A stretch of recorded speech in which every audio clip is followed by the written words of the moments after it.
Chers auditeurs, dans ce nouvel épisode, nous allons parler de poids mort, cet indicateur simple qui indique à partir de quel niveau d'activité votre entreprise cesse de perdre de l'argent et commence à créer de la valeur.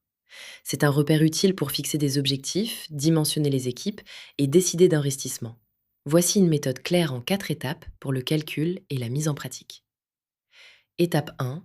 Identifiez vos charges fixes annuelles.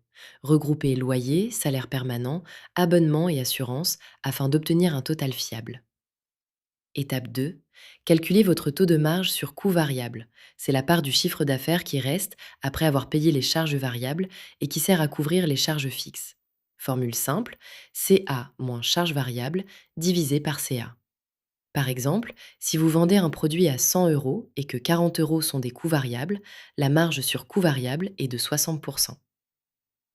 Étape 3.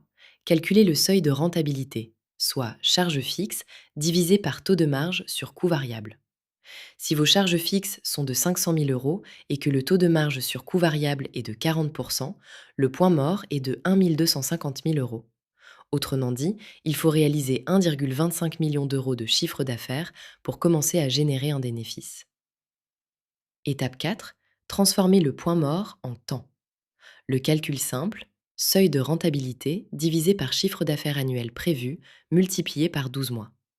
Par exemple, avec un objectif annuel de 2 millions d'euros et un point mort de 1,25 million d'euros, vous atteignez le seuil après environ 7,5 mois.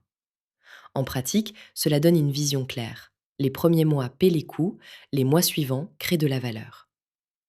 Les erreurs fréquentes incluent ne pas distinguer charges fixes et variables, sous-estimer les charges indirectes, utiliser un taux de marge théorique, ignorer les variations saisonnières et se limiter à un calcul annuel.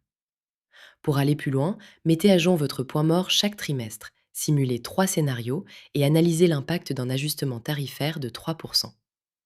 Chez Scale2Sell, nous aidons les dirigeants à structurer leur entreprise et à planifier leur croissance afin de rendre la société plus désirable pour les acheteurs.